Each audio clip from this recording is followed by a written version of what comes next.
Ladies and gentlemen, the very word secrecy is repugnant in a free and open society, and we are, as a people, inherently and historically opposed to secret societies, to secret oaths, and to secret proceedings.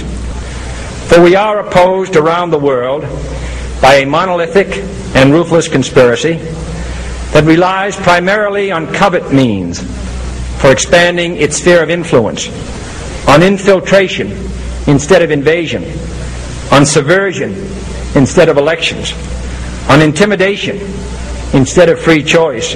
It is a system which has conscripted vast human and material resources into the building of a tightly knit, highly efficient machine that combines military, diplomatic, intelligence, economic, scientific, and political operations.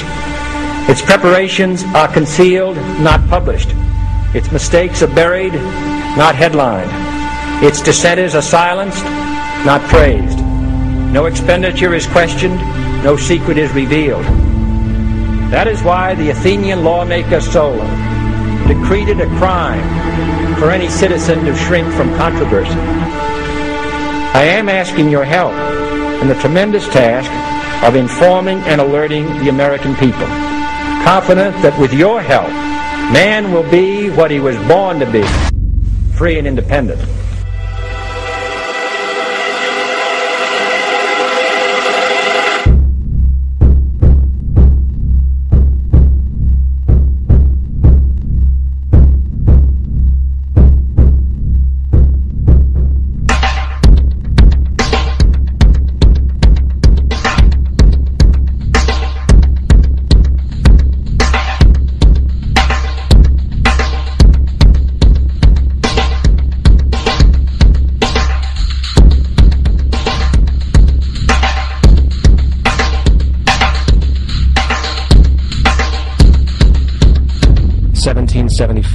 The American Revolutionary War began as the American colonies sought to detach from England and its oppressive monarchy.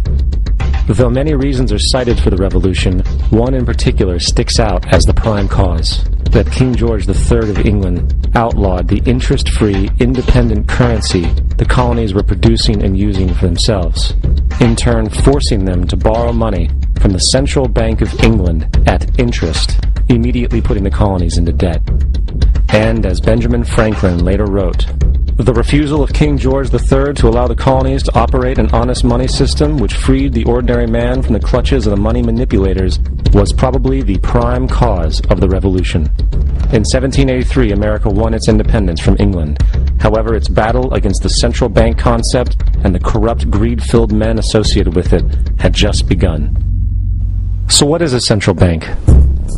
A central bank is an institution that produces the currency of an entire nation. Based on historical precedent, two specific powers are inherent in central banking practice: the control of interest rates and the control of the money supply, or inflation. The central bank does not simply supply a government's economy with money, it loans it to them at interest. Then, through the use of increasing and decreasing the supply of money, the central bank regulates the value of the currency being issued.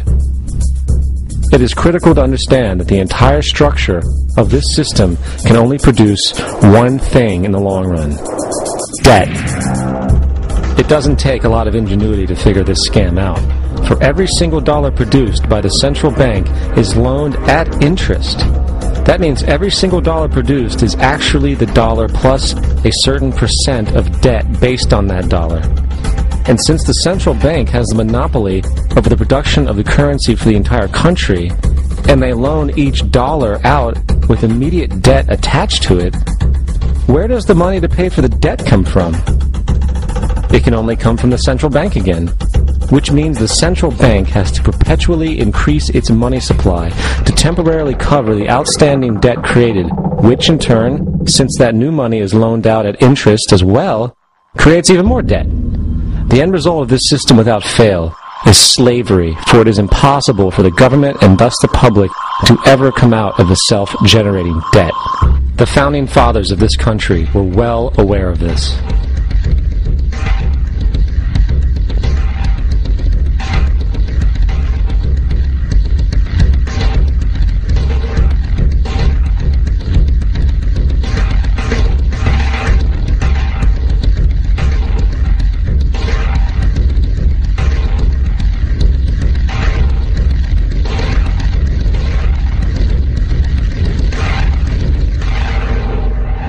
By the early 20th century, the U.S. had already implemented and removed a few central banking systems, which were swindled into place by ruthless banking interests.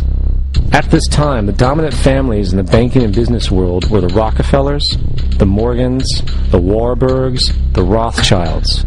And in the early 1900s, they sought to push, once again, legislation to create another central bank. However, they knew the government and public were very weary of such an institution, so they needed to create an incident to affect public opinion. So, J.P. Morgan, publicly considered a financial luminary at the time, exploited his mass influence by publishing rumors that a prominent bank in New York was insolvent or bankrupt. Morgan knew this would cause mass hysteria, which would affect other banks as well. And it did. The public, in fear of losing their deposits, immediately began mass withdrawals.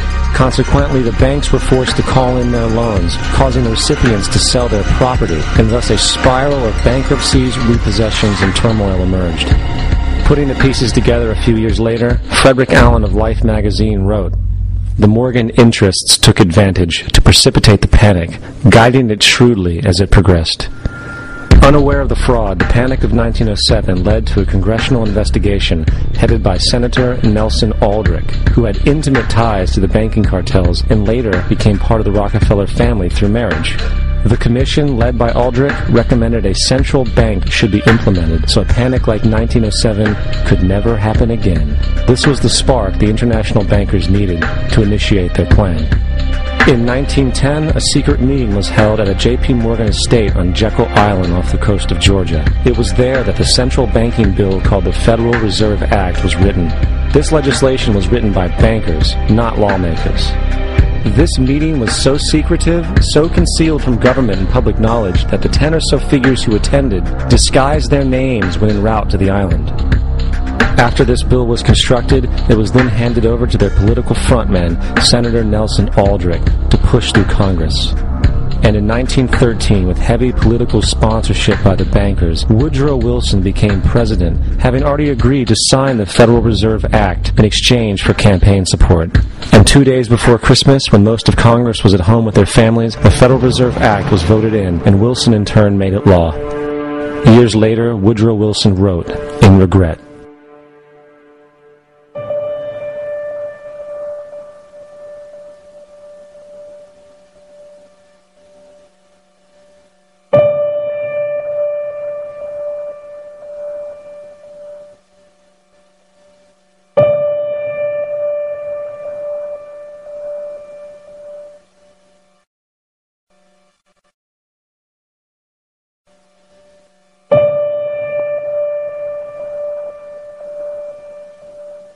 Congressman Louis McFadden also expressed the truth after the passage of the bill.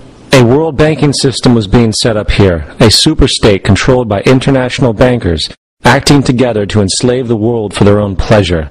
The Fed has usurped the government.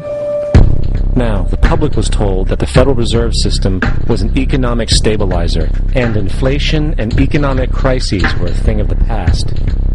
Well, as history has shown, nothing is further from the truth. The fact is, the international bankers now had a streamlined machine to expand their personal ambitions. It's alive! It's alive! It's alive! For example, from 1914 to 1919, the Fed increased the money supply by nearly 100%, resulting in extensive loans to small banks and the public. Then, in 1920, the Fed called in mass percentages of the outstanding money supply, thus resulting in the supporting banks having to call in huge numbers of loans, and, just like 1907, bank runs, bankruptcy, and collapse occurred. Over 5,400 competitive banks outside of the Federal Reserve System collapsed, further consolidating the monopoly of a small group of international bankers.